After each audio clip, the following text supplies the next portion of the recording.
बिस्मिल्लाहिर्रहमानिर्रहीम। अस्सलामु अलैकुम वरहमतुल्लाहि वबरकातुहू। प्यारे बच्चों, कल के बच्चों ना समझा रहे ठीक ठीक ठप ठप। तो बच्चों, अकल के बच्चों, एक चैप्टर की शुरुआत की थी हमने। कोई बता सकते हो उस चैप्टर का नाम? उसमें हमने एक टॉपिक पढ़ा था, कोई बताएगा? बहुत सारे एक टॉपिक लास्ट पे जो उठाया था सब टॉपिक है बेसिक प्रैक्टिसेस इन जमींदारी के लिए क्या क्या काम करना जरूरी होता है। रुकै जी, आप बता सकते हैं जमींदार लोग जो होते हैं वो क्या क्या काम करते हैं ताकि उनकी फसल अच्छी बन जाती है? बताएं मिसबा, जमींदार को क्या क्या काम करना होता है ताकि उसकी फसल अच्छी बन जाती है? पहले सॉइल को प्रिपेयर करना होता है, प्रिपरेशन ऑफ सॉइल जिसे हम बोलते हैं। नेक्स्ट, प्लोइंग प्रिपरेशन का एक टाइप होता है, या एक मेथड उसका होता है। दूसरा होता है सोइंग, फिर वो फर्टिलाइजर और मैनुअल डालता है, फिर वो पानी डालता है, फिर रिमूव वीड्स करता है, फिर हार्वेस्टिंग काटता है। जब उसने फसल को काटा, समझे बच्चे, लास्ट में हमने हार्वेस्टिंग पढ़ा था। सब टॉपिक है बेसिक प्रैक्टिस इन एग्रीकल्चर का। एक जमींदार के पास जब फसल तैयार हो गई, फिर उसने फसल को काटा। फसल काटने को हम बेटे हार्वेस्टिंग बोलते हैं। और जब उसने फसल को काटा, मैंने आपको बोला था कितने मेथड्स होते हैं काटने के। तो एक होता है हार्वेस्टर, जो मोटर हार्वेस्टर मशीन होती है। दूसरा होता है मैनुअल, हाथ से सिकल से करते हैं। बेटे, जब जमींदार ने फसल को काटा, उसके बाद वो जमींदार क्या करता है, उस फसल से जो ग्रेन्स होते हैं उनको अलग निकालता है। ग्रेन्स को, अनाज को अलग निकालता है। याद रखिए, जब वो अनाज को अलग निकालता है बेटे, किससे? चाप से। चाप जो होता है, वहां से जो बोसा होता है, जो कूड़ा वहां से निकलता है, घास का कूड़ा, उसको अलग निकालता है। और बेटे अपनी उन दानों को अलग निकालता है, यानी कि चाप से अपने दानों को अलग निकालता है। इस चीज को हम क्या बोलते हैं? फिर विनोविंग भी करता है। ये मैंने आपको सारा बताया था, पिछले वाली वीडियो आप देख सकते हैं। तो बेटे, जब उसने अपने उन ग्रेन्स को अलग निकाला, याद रखिए, पहले उसने हार्वेस्ट किया। हार्वेस्टिंग के बाद उसके पास क्या आया था बच्चे? उसके पास प्लांट्स तो आए थे, उसके हाथ में प्लांट्स आए थे, बट उनको ऊपर से सीड्स थे। अब उन सीड्स को उसने अलग कैसे निकाला बेटे? थ्रेशिंग से। थ्रेशिंग जब उसने की, उसके पास वो क्या आ गए बेटे? अलग। ये सीड्स अलग आ गए, और वो चाप, वो घास वगैरह अलग आ गई। बेटे, इस घास को क्या है जिसे आप बोलते हैं, इस बोसा, इस घास को वो क्या निकालता है? अलग। और जो सीड्स है उसके बेटे, उन सीड्स के ऊपर से जो कवरिंग है, उस कवरिंग को भी वो अलग निकालता है। उस कवरिंग को भी वो अलग निकालता है। अब उसके पास क्या आ गए? Pure seeds. क्या आ गए? आए ना प्योर सीड्स? आए ना। अब राइस के दाने अब आ गए ना, या किसी और क्रॉप के दाने आ गए ना। अब वो विनोविंग करता है, क्योंकि अगर इनमें कीड़ा होगा, अगर इनमें कोई घास का तिनका होगा, वो ये उसे अलग निकालता है। किस प्रोसेस से? विनोविंग से। ठीक है, छटान छोड़। अब देखिए, इसके पास अब ये सीड्स आ गए, ग्रेन्स आ गए, ग्रेन्स आ गए, अब रेत यानी कि दाने आ गए। अब इसके पास फसल आ गई, इसके पास in the form of seeds आ गए ना बेटे। अब इसके पास थोड़े एक दो ठेले मत होते हैं सीड्स के बेटे, इसके पास हजारों लाखों सीड्स के ठेले होते हैं, बहुत सारे सीड्स इसके पास होते हैं। अब ये क्या करता है जमींदार? ये जमींदार अब उन सीड्स को उठाता है। याद रखना, अब जमींदार उन सीड्स को उठाता है जो साफ करके हैं। उन सीड्स को बेटे क्या करता है? पैक करता है। उठाता और पैक करता है बेटे। क्या करता है? पैक। किन में बेटे? वो दो किस्म के, यानी कि एक तो वो किस में पैक करता है, या तो गनीज बैग्स में पैक करता है, या तो साइलॉस, ग्रेन साइलॉस में वो पैक करता है। मैं समझाता हूं बेटे। देखिए, जब उसने अपने वो सीड्स उठाए, या तो बैग में डालता है, मॉइस्चर फ्री बैग होता है बेटे, या तो किस में डालता है? बैग में डालता है। एक मिनट देखिए बेटे, एक ऐसा ठेला होता है, ठीक है, बोहर वुचमत, बोहर मन तुमुल भरान, बोहर। अब देखिए, तो बेटे एक तो या उसमें भर देता है, या तो गनीज बैग्स होते हैं। गनीज बैग्स का मतलब होता है वाटर प्रूफ बैग्स, वहां पे उनके पास होते हैं, ठीक है। गनीज बैग्स, गनीज बैग्स, या तो बेटे उसमें वो भर देता है इस चावल को या इन क्रॉप्स को, ठीक है, करता है सील और बेचता है कहां, different parts of the country, ठीक है, समझ आ रहा है। या तो पहले ही देखिए जब उसने गनीज बैग्स में रेत के या सॉरी इन दानों को भरा, इन क्रॉप्स को भरा, अब वो क्या करता है बेटे, देखिए ठेले में आ गए क्या, गनीज बैग्स में क्या आ गए, क्रॉप्स।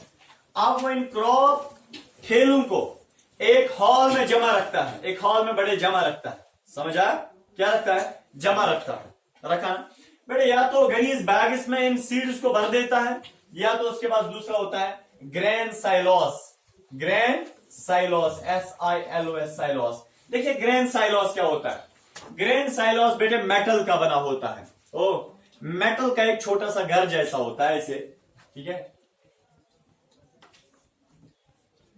मेटल का एक छोटा सा ऐसे घर जैसा होता है मेटल का बेटे। जितने भी उसको सीड्स निकले साफ इसमें भर देता है, स्टोर रखता है, इसमें जमा रखता है पूरे साल तक।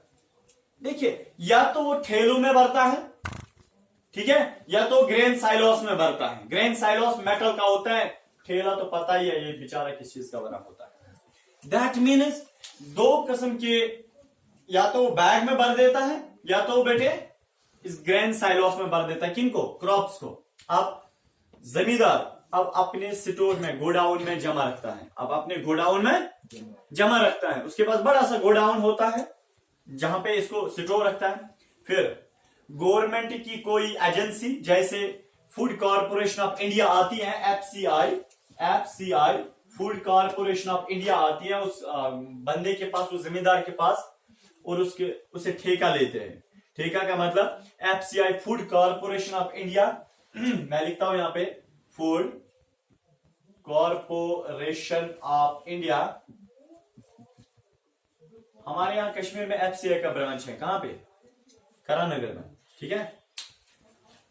फूड कॉर्पोरेशन ऑफ इंडिया वाले फिर उस जमींदार के पास जाते हैं, जिस जमींदार ने इन ग्रेन्स को स्टोर करके रखा होता है, या तो ग्रेन साइलोस में या तो गनीज बैग्स में जमा रखा होता है। जब ये FCI वाले, फूड कॉर्पोरेशन ऑफ इंडिया वाले इस जमींदार के पास जाते हैं, इसको पैसे देते हैं, लाखों में पैसे देते हैं, और फिर इस जमींदार को बोलते हैं कि जो आपके पास एक क्रॉप्स है, जो आपके पास अनाज निकला है, जिसको आपने स्टोर रखा है, इसको हमें दे दीजिए, इसको हमें दे दीजिए, ताकि हम पूरे इस अपनी कंट्री में इन ग्रेन्स को सप्लाई करें, ठीक है। फिर ये जमींदार उन ग्रेन्स को उठाता है जो इसने ठेले में भरे होते हैं या ग्रेन साइलोस में भरे होते हैं, फिर गवर्नमेंट को हवाला कर देते हैं इस चीज को, ठीक है, 1 साल तक। फिर क्या किया जाता है, गवर्नमेंट इस गोडाउन से, गवर्नमेंट ने गोडाउन में रखा है ना, इसके पास बड़ा सा हॉल होता है गवर्नमेंट के पास, इसमें छोटी छोटी बोरियां होती हैं, ये गनीज बैग्स होते हैं बेटे, लाखों में गनीज बैग्स होते हैं। फिर गवर्नमेंट क्या करते हैं, इन गनीज बैग्स को उठाती है 1000, 2000, 3000 और बेचती है एक स्टेट को, ठीक है ना, एक स्टेट को बेचते हैं। फॉर एग्जाम्पल देखिए, और यहां से और 8-10 हजार बैग्स निकालते हैं और बेचते हैं किसी और स्टेट को, जम्मू एंड कश्मीर को, खीरू से, समझ आओ, खीरू से, चीयू से तो शुंगू से, समझ आ।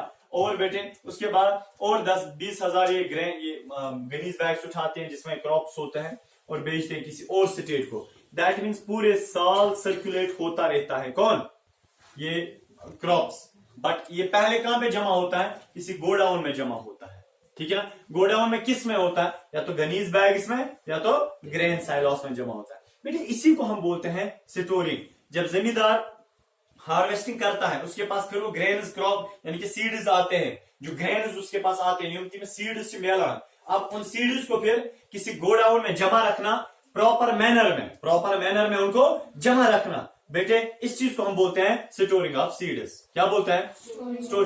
बेटे अगर ये स्टोर नहीं करेगा, देखिए अगर जमींदार बेटे जमीन इसको काटेगा, अपनी फसल को काटेगा, फिर वहां से सीड्स ने उठाएगा और बेटे ऐसे एक ही बारी भेजेगा, यानी कि गवर्नमेंट को भेजेगा, गवर्नमेंट एक ही बारी पूरे लोगों को भेजेगा, स्टोर नहीं रखेंगे बेटे। लोगों के पास ये खराब हो जाएगा, क्योंकि हम साल भर का एक ही साथ जमा नहीं रख सकते हैं, लोगों के पास खराब हो जाएगा, समझ आ रहा है। तो बेटे इसलिए गवर्नमेंट पहले इसको स्टोर रखती है गोडाउन के अंदर, और बेटे गवर्नमेंट उस गोडाउन में एक पर्टिकुलर एनवायरनमेंट होता है, ठीक है। देखिए जैसे गवर्नमेंट ने क्या किया, इस गोडाउन के अंदर जब ये रखा इन क्रॉप के इन सीड्स को या गनीज बैग्स के अंदर इन सीड्स को, आपको पता है फिर गवर्नमेंट बार बार जाती है वहां पे, गवर्नमेंट के बंदे बार बार वहां पे नजर मारते हैं इस गोडाउन में, क्या वहां पे सारे हालात ठीक है, चूहे तो मत पड़े हैं, ठीक है, या तो कोई और इनमें पेस्टिस मत पड़े हैं, फंगे मचा खुद मत।